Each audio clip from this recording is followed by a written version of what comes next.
Hello, people. Welcome to the Techpoint Africa Podcast. My name is Emmanuel, and it's a beautiful. No. I wanted to say it's a beautiful day in the city of Lagos, but I can't say that with a straight face. But yeah, I'm here in the studio with Nifemi. Okay, she doesn't like being introduced. So introduce yourself, please. Oluwanifemi Kolawole. Why are you telling us your full name? Because that's my full name, my government name. You see your government name. All right, so Chingozim, yeah, welcome to. Yeah, it's been a while since I've come to the podcast, and yeah, Due to I've missed circumstances this. beyond your control. Which circumstances beyond which control? Being underwater for the better part of 2 weeks. You see underwater. See on that Do I look like somebody that came out from underwater? That's the problem. I'm not the show for face. Chai. On the podcast, Chingozim. Let's move on. Nifemi, wait now. Calm down. Calm down. Calm down. Calm down. On the podcast. It's all right. So these are the issues, right? In the modern workplace. Because I don't know why because if you say I'm mommy water, it has to be issues. These are the issues in the modern workplace. Oh, that And- reminds me, yes. Yeah. Oh God. 2 weeks after. Yes, 2 weeks after the Modern Workplace Africa Conference. I was not here to say thank you last week because, well, I said it on your behalf. issues beyond our control. Oh, thank God for life. Thank you. What is it now? I mean, when you say thank God for life, Nigerians usually say it when they've come out after a trying time. When you now ask them, how you doing? You thank God. Though. So, Thank you for encouraging us. Thank you for attending. And I'm sure that it was worth it. Let me just drop it there. I'm sure I've been harassing you all with emails. Thanking Yeah. you profusely. So, Yeah, well done, Nifemi. thank you very much. So I think that this was the first event I didn't really put much, and yeah. You yeah, raise good. it later. Yeah. You see, we'll raise it later. Okay, so yeah, I came to this podcast full of life, expecting to come and enjoy a lot of things. But I went on Twitter and I started saying some sad stuff. And it reminds me again of the issues we keep talking about. So the story is some members of the Economic and Financial Crimes Commission in Nigeria, the EFCC, barged into Obafemi Awolowo University, OAU, barged into student hostels and arrested a bunch of young people for flimsy reasons as owning a laptop or owning a car. And it didn't stop there. They didn't just arrest them. They snapped pictures Publish and published their names, their government names. their full names on the internet. And the EFCC published it, and a lot of media houses have carried it already. So, okay, fine. Is it possible that there might be fraudsters in their midst? Probably. It's possible, But but you shouldn't go that length of like it's a you literally convicted them without even convicting them. Is that the way? Is that the right word? The lawyers behind the scene, because I don't know why should I type my name on Google now? One of the references that will come up on the first page is that I'm part of a list of why. it's, That like you're ruining my reputation. the issue is, even if the person is guilty, please, our lawyers here can back me up, but everybody is innocent until proven Guilty. we are in the court of law, right? In the Good. court of lawyers. The fact So- that I even had suspect behind it doesn't even justify anything. So I don't even care whether they're even criminals at this point, but you're publishing their names. It doesn't make any And they are sense. students. And most of them are students. Most of them. So this is the thing. OAU, due to circumstances beyond the control of students, a lot of them are hustlers. Mm-hmm. They are entrepreneurs. They are running businesses. Mm-hmm. The report we did from 2010 to 2019 2019 showed that majority of the startup founders in Nigeria Graduated attended from OAU. OAU. It is not that. So I'm not saying, oh, okay. So a lot of these things, a lot of these guys are learning technology. They're learning tech. I met one in this our event that we did who is saying, oh, Techpoint has not come to OAU for a long time now. We used to host town halls. Just imagine if Techpoint was. You're not carrying me. Because you own a laptop. Or they'll carry Bolu as Bolu. has It's got Bolu you. that is I'm sorry, Bolu. But this I just hope given how we've used social media platforms to push like narrative. But I've been seeing some comments under all this tweets that people like Aksok Sultan have tweeted, what's it called? The minister Bosun Tijani has also like indicated like he's interested in this and he will work. But the kind of comments I've been seeing and all, it further tells on the kind of intellectual capacity that some people have. What kind of comments are we talking about? Like they are saying that, so they are trying to say, so what if they are fraudsters? Yes. What if they are fraudsters? Does that give the EFCC the right to publish their name as suspect, So my even own though they are problem with yet? all of this is, people have talked about the potential damage to their reputation. Mm-hmm. But something that I've been thinking about is, this is not like a one-off. There's a lot of noise right now because it's OAU students. Yes. And like you mentioned, because it's kind of connected to the tech community, Ecosystem. Yeah. there's a lot of uproar Mm-hmm. about it. But something that you may have noticed is we've come to this point where, as a society, we don't try people in courts anymore. We try them on social media. In the court of public opinion. Yeah. Mm. And this happens. Usually it's maybe 2 people, 3 people, 4 people. You go make an arrest, you plaster their faces on the internet, you put their names out there. Nobody usually talks because it's just 2 people. Yeah. But now it's 63, 69. 69 people, yeah. And 69 means a lot of people are probably connected to 1 or 2 people. Mm-hmm. And now we are making a whole lot of noise about it, which is right. But I think it's also important that beyond just working to stop this, EFCC said they are going to ban night reads. I don't know who comes up with the plans they make. But beyond this, I think we should now be very, very serious about treating humans as humans. Don't arrest someone and the next day you're parading him before the press, his name or her name, pictures, everything. And they've not been convicted. They are just suspects, but their names are already out there. If tomorrow something happens, usually there's no like apology from the police or law enforcement. How do you want to clean them? Like this, I can imagine how traumatized some of them would be now. On the plus side, according to Channels TV, 58 of them have been released. It's still not plus. I don't care whether they are released. Their names are still on the internet. Yes, it's suspect. How do you want to clean it? It It will be hard to clean digital footprint like this. People are working towards getting their names in good books, and out of just sleep one day and the next day you are a suspect on the internet. Imagine so I don't know how they want to clean this up. I don't know. So maybe in Nigeria, maybe an employer might think, oh, okay, they may make a connection at some point. Oh, OAU 2023. Okay, something like this happened.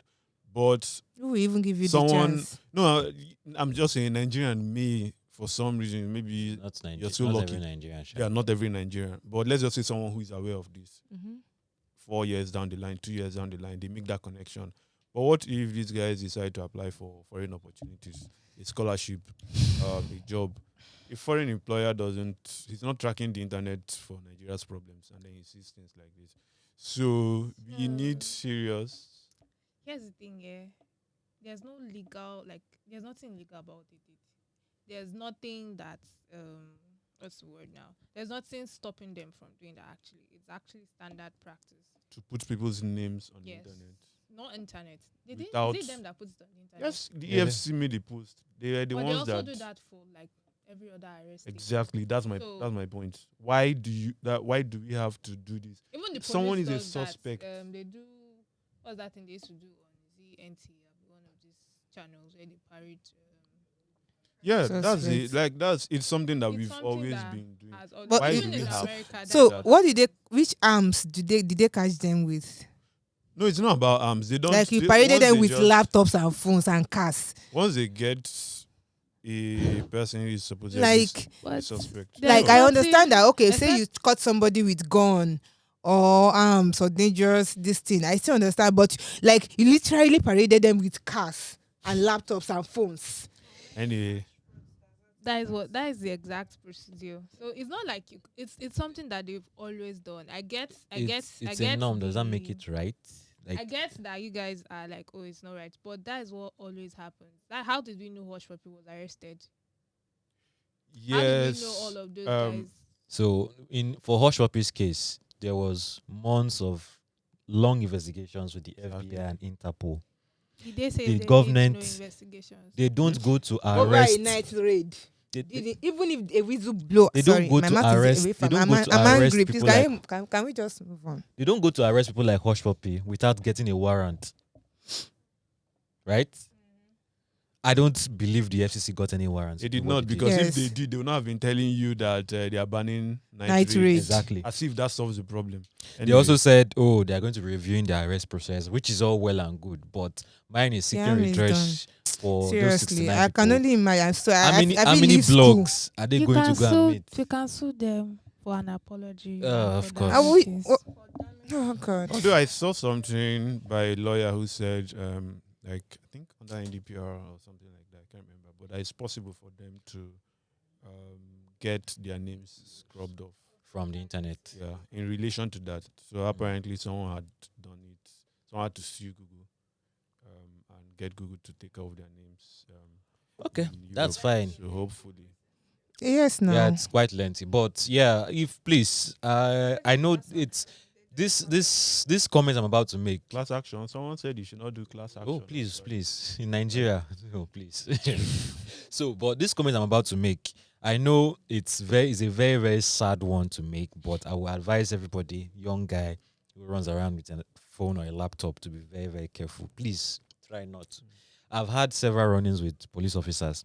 Were you in the car with me that night? Yes. There's On not the- a man that was looking tired and said the marriage should come down. The night That's why I we're wanted to preparing laugh. for our event, we're just going to the hotel to go and sleep. They saw everybody in the car. They told me to come down. Telling you. No, they looked at my glasses and they were like, nah, this guy can't be. He can't Can be. you one of imagine? them. They Can't be told me one to of come them. down. And no, No, it doesn't. my hair was looking rough. My beer was full. I was just exhausted that night. Funny Okay. enough, did not stop Bulu. They Ah, did that's stop the one that was Bulu. surprised. Bulu Felix did not stop. It's fine. But yeah, Felix that has this. Even thing. even me as a lady, I've had run-ins with like the way I didn't even care whether they will shoot me or not. Like the immediately they just stop me. Did not I have care. this holy anger. I hope your father doesn't I watch feel this punch podcast. somebody. I hope So your father doesn't watch if this. you Don't don't have worry, contacts don't in worry. military, don't do like Nifemi, please. Thank you. Or even if you have, But they always see seriously, before your contact will get I'm to telling you, I'm going. You are telling me, okay, open your bag. Okay, I have a bag that has my stuff, my belongings. You want to see on this? I have another bag with laptop. I said, these are my stuff. I'm staying over where I'm going to. It was during Lagos Startup Expo, and I have my laptop in the other bag. And you are telling me that roll down. Let me see your bag. I said, what do you want to see? This is my ID card. What do you want to see? I work with the press. What do you want to see? Like the man was just looking at me. Meanwhile, Michael, the another tech pointer was beside me, has come down. I said, Michael, don't go down. I said, what do you want to see, sir? Like, so I was just Yeah. angry. As a guy, please go down, open the bag. I'm telling you. So Go down, open. See me. I've had several run-ins. If I've been in the car with you, Yes. in an Uber, they've told me to come down. You will be inside the car, and I will open the bag for them. They will see what they want to see. Thank God, comply before I'm you always complain. yes That was comply. nice. So they will That's see my nice. phone, which is why I'm not usually enthusiastic about making my phone look nice. I'm not usually enthusiastic about it. Like, Don't show them your phone. Please. Don't show them. it will be fine. We'll be fine. But Looking let's at move it. away from Nigeria. I think this should be the only major Nigeria story we discuss today. And it's Yeah. sad. And it's a sad one, but let's move on to more interesting and exciting stuff in the city of Nairobi, or in the great country of Kenya.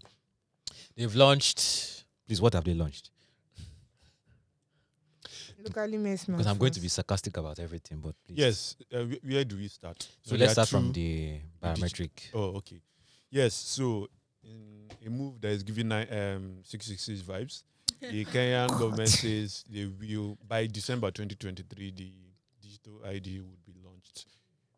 So the president says all the stakeholders in charge have promised him that by December 2023, Kenyans would be able to have their digital IDs or start getting it. So basically, there will be they'll have like their details, like biometrics, your iris scan, and all of that, which is why I did 666. But yes, you'll be able to have, or Kenyans will be able to have it.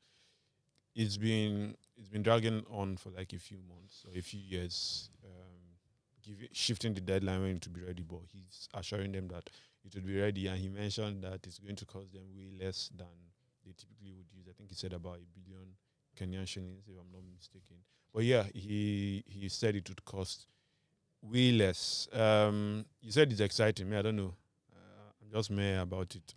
But let's see. The second one is the launch of locally made smartphones. I think it's about $50. That's 50K here in Nigeria.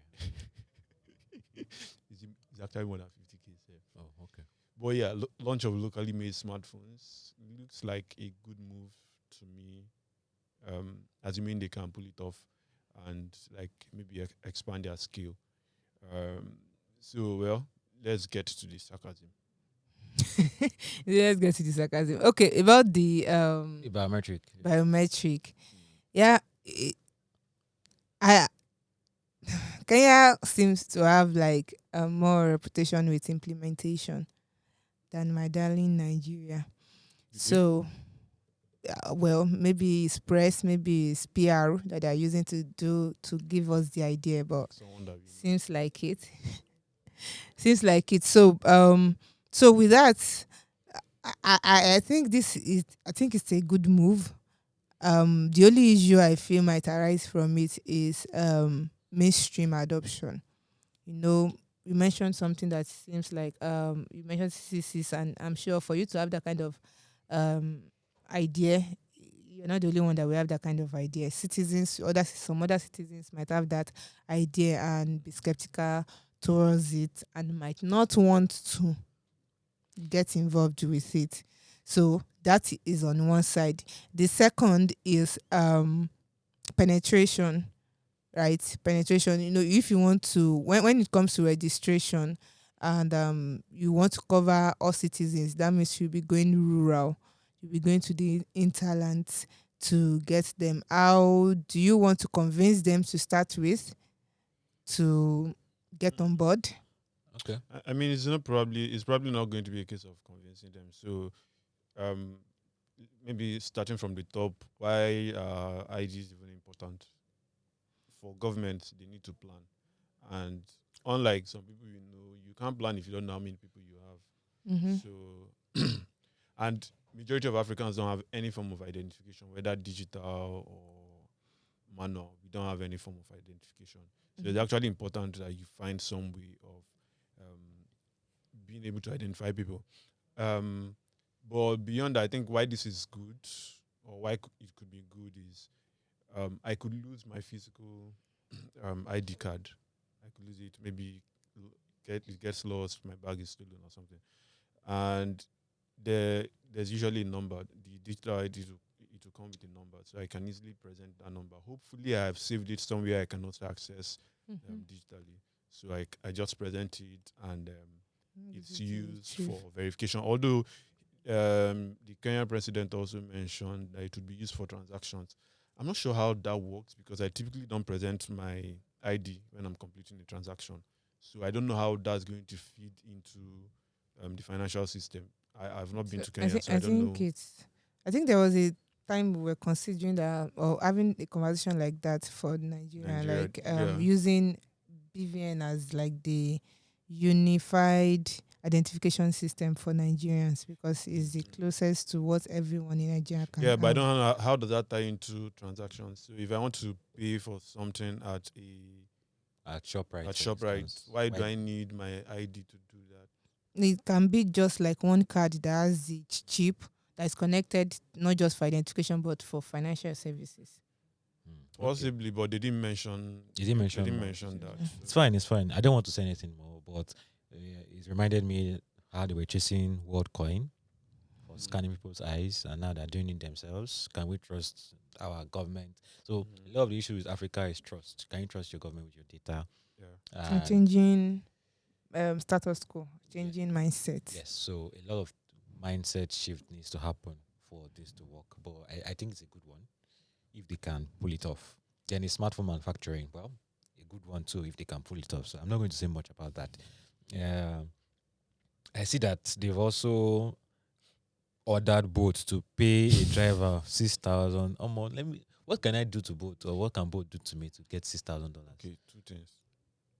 Let's collect Ifeanyi's car. Why you flying specifically? You want to use Muyiwa's car? No, sorry, Precious had a car. Precious. Precious What's is a your car, family please? man. And that's the thing. We are going to split the money with him. Okay. So we put the car. So doesn't matter. This thing will touch. It will help. It will help. Am I not a family man? Anyway, Which family? let my father hear that one from your mouth. You tell me that I'm not from a family. Anyway, we get the car. We sign up on board, and then we now You're pray hashing your plan. that something happens. It doesn't matter. See, People are- Precious, time they go. Make it talk. Thank Sorry. you. I can. I'm also open sourcing my idea. Anybody who likes. But yeah, you sign up on board, which is what this guy did. And for some reason, or whatever happened, we still don't know exactly what happened. But he claims his data privacy was violated or breached, and then he was kicked off the platform or something. So sued boat, and for I don't get it. You sued boats, then what happened? Okay, sued boat, and the court says, okay, this guy's claims are legit because boats kicked him off the platform for about 160 something days. So now you're going to pay him $6,639 if my math is correct, or if my memory serves me right. But yes, boat is going to pay him $6,000, which is a huge sum of money for an African. But that's not my problem. Why is boat always in the news every week in Kenya? You see that drivers are getting robbed, harassed, or they are what? Or they are kidnapping people. Is it just boat or boat and Uber? Boat and Uber. I don't know what the problem is, but I think it comes with the territory, don't you think? The kind of business they operate. we don't hear that in Nigeria. We do. There was a time. Yes, So it yes, comes yes. every week. So Okay, every week. There was a time there. check because next week. There'll be something. Okay, last week it was that they needed to renew their license, and they were saying, "No, don't worry, we'll continue operating in Kenya until the regulator renews our license." Which, by the way, they've renewed, yeah. So the previous week, I can't remember what happened, but it's almost like we don't always talk about it on the podcast. But every week, something is happening with Kenya. Either they're in trouble with their drivers, or they're in trouble with customers, or they're in trouble with the regulators. They just collect on all sides. I think this was the nature of the business, actually. And for boats, the boat seems, I might be wrong, but boat seems to be a little bit more relaxed with regulations. So I've noticed that in Nigeria here, that Uber drivers are usually scared of cancelling on you compared to boat. Boat does not really care. They can cancel you anyhow. But and I think there are a lot of safety measures, a lot of political issues going on behind the scenes with the drivers. Drivers are unionizing, and it's not just Kenya. They're trying to do that everywhere, and customers too, they're fielding complaints all the time. So the nature of the business just lends itself to issues like this. What does he say about Nigeria?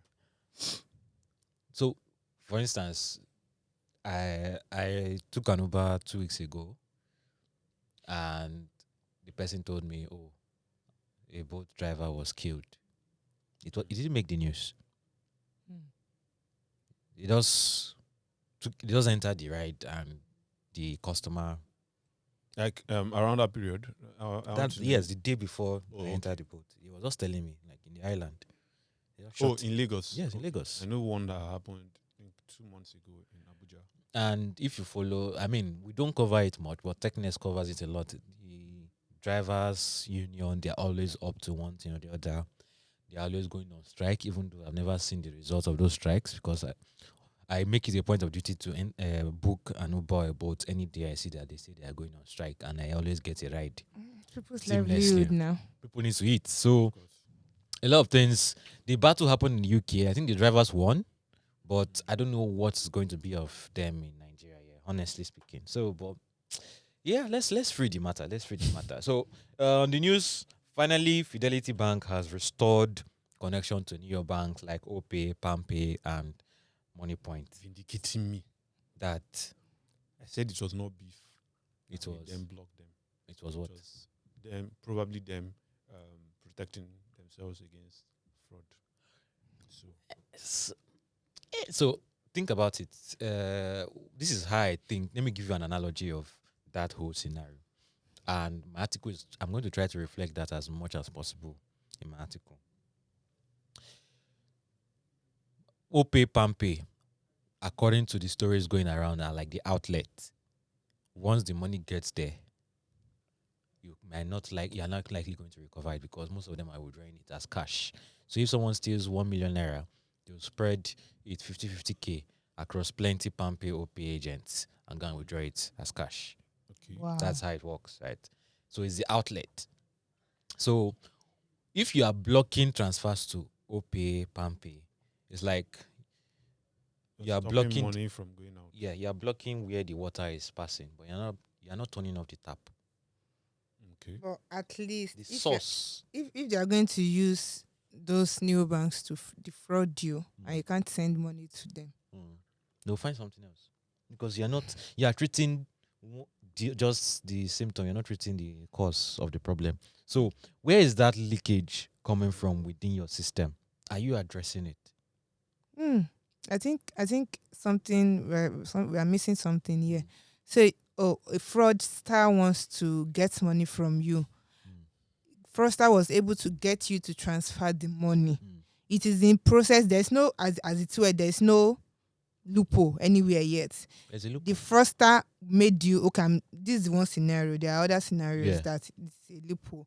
But the fraudster made you, right, got you to transfer the money to an account that you know that even by the time you realize that you've been defrauded and you want to complain about it, you can't get your money.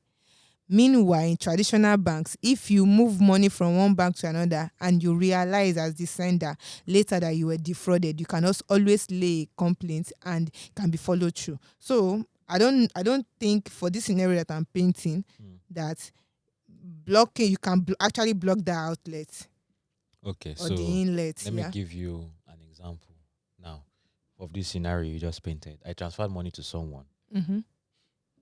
for a deal. Let's call it a deal, right? Okay. People should not judge me. But I found out that it was a Ponzi scheme. Okay. And I reported to my bank Mhm. that this guy is a fraudulent person. And the most they did was freeze the account. Mm-hmm. But nothing else happened. For me to take any action to recover my money, I will need to go to the police and to the court. That is where the issues are. But you know that even when you get to the police and the court and you get them involved, you know that it will be followed through. My guy lost 400K. To PalmPay. How did he get to PalmPay? Because it was moved They from his stole account. his phone. Yes, I understand the Where peculiarity did of the that leakage come situation. from? No, let's The- even say he transferred the money to a PalmPay account. Mhm. They told him to go to the police station. Police was asking for 200K to handle the situation. On top, how much? I think we are moving away from the. So the main issue, I get it. The neobanks, the nature, it's just the way the nature of mobile money is. It's so easy. Any mobile money service would have that issue. So I'm wondering, so Think about it. OPay, PalmPay, they dominate that Yeah. agents or agency banking. But some banks have agent networks as well. So could that also be a problem for them? Like maybe it's not happening yet, but could it potentially become a problem? Yeah, so those banks that have agent networks, number one, are they as reliable as OPay, PalmPay? Are they as fast? Because that's the selling point of OPay and PalmPay. They're fast, reliable, they always work. Like you rarely have a failed transaction. So think about it. Because it's fast, reliable, you now have that side effect that more fraudsters. So if a system works well, fraudsters will naturally gravitate towards it. Yes. See why So, chaos I is- think- see why chaos is good. So the thing, my issue. Why inefficiency is good for once. know- we can be happy for inefficiency. No, it's not about inefficiency. I think you can't get first start out of any work, either the system is working or it's not working, right?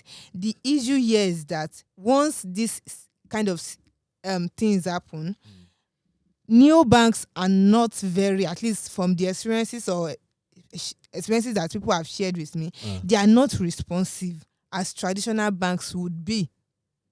Sorry, take that again. Neobanks, for instance, I'm reporting a fraud to a neobank. There's like they are just unconcerned about it because they have probably bypassed one kind of KFC because KFC. Are you eating chicken? KYC. KYC. You get KYC because why should an account that have not gone through, say, a 3-tier KYC process be able to get 1 million naira, for instance? You have probably used backdoors to get them to be able to receive more money, like up to 250k. I don't expect an account that have not gone through like at least an extra level of KYC to be able to receive more than 50,000 naira. Yeah, that's what they do. That's what I explained. If they are stealing 1 million, they don't send it to one account. They send it to plenty accounts. So you stole 1 million naira, right? No, You're going to send it let's to say 20 you OPay made PalmPay accounts. you made me transfer 1 million naira to you, for instance. Yes. You are going to transfer it. Most like, see, this is what happens. You are transferring it to another traditional bank if you are transferring that money in bulk. Mm-hmm. Then when you now get to that traditional bank, they now send it to plenty of it. So by that time, you can track the person. Up to PalmPay OPay. Yes, but at least you are sure of their identity. Well, from a traditional bank. The bank, not the. So the thing is, again, to be able to seek redress both in the traditional bank and in your bank, for you to even get your money at all, I don't care whether you know the person or not. For you to get to that this thing, stage, you need a police reports. I know order. court order. Yeah, it's stupid. The nonsense they ask for is annoying because you look at it and you look at the money you are looking for and you just say, I let it go. So I don't really see any difference between the traditional banks, and because if at the end of the day I can't get my money, what is not the difference? So everything still falls back on our justice system. Justice system. Well, at least yeah, I think it's still our justice system. But I'm still of the opinion that neobanks should do better. Oh yeah, of they course. can should and really should do better. actually. Like some names do not even exist, but the old. Do you know that people have? This is close to home. Do you know that people have multiple BVNs? Yes, people have multiple. Like I interviewed some cybersecurity experts for this story. People exist that have multiple BVNs, so you could even be sent to a bank that you think you trust, and So the I person think does we not should exist. we should do something. Okay, don't worry, I'll tell you after the podcast. Yeah. Then another expert is telling me that probably the BVN is like the worst thing that has happened to the financial ecosystem. As much as it has been the most beneficial thing, it could also be the worst thing. So a lot of things are going on behind the scenes. What is the regulators doing about it? What is the NIBS? So NIBS should be the one tracking all of these things. What are they doing about it? Then the leakage. According to the FITC, the majority of the fraud that happens in the banking sector starts inside the bank from staff collusion. What are they doing about it? So with that, I come to the end of my podcast. They've waved flag for me. There. For this place. But yeah. At least I want to be penny. Yes, and can you read this? This is episode 198. So we are 2 episodes away from episode 200. Yeah, and we have something special Yeah. on that episode. So please watch out for it. Yes. Please thank you to everybody that has been engaging and following us so far, that's been enjoying. Please. We don't just want to hear, oh, you guys are doing well. Please, we want to see areas that we can improve. We're hearing the feedback on Please, audio. constructive criticism. I have a tender heart. You. Yeah. Don't give him feedback. Come and give me. So, yeah, we appreciate the feedback. Areas we can improve. I've heard from some of you guys. We've seen the comments about our audio. We own it, and we're trying to improve. Visuals, we're going to be improving. And we'll be introducing more interesting elements to spice things up as time goes on. So please, thank you for everything. And don't forget to subscribe to our newsletters. Techpoint Digest, our flagship newsletter. For those in the fintech heads, come and talk about fraud. I seem to be talking about fraud a lot on the newsletter. Most of my interests are talking about fraud. But yeah, fintech today. I might do a little tweak to fintech today. Then, of course, the workaholic. A tweak is definitely happening to workaholic. But yeah, it's like an extension of the modern workplace. Then Equity Merchant newsletter talks about startups, investments, and there's already a thriving community for equity merchants. It's Pitch Friday. It's happening on Next week, Seth. Next next week, week. yeah. So Yes, it's Every come. second Friday Do of find the out month. therapy for people next week. If you run a fintech, please come and share your woes. oh, interesting. So yeah, you should reach out to Jude. Jude is sparring. Get equity. Okay. But yeah, no, I didn't say he needs therapy. Please. No, not for therapy. You can come and share his woes. Yeah. It will be interesting. A lot of fintech guys. Payday, if you guys can come, please. I mean, we saw an email yesterday about this whole fraud thing again. Please, if you guys can come and share us what's happening, because yeah, a lot of things are happening. Okay, guys, thank you so much for joining the podcast today, and you know what to do: like, subscribe, share on everywhere you're watching or listening, and see you in the next one. Bye bye. Bye. Bye.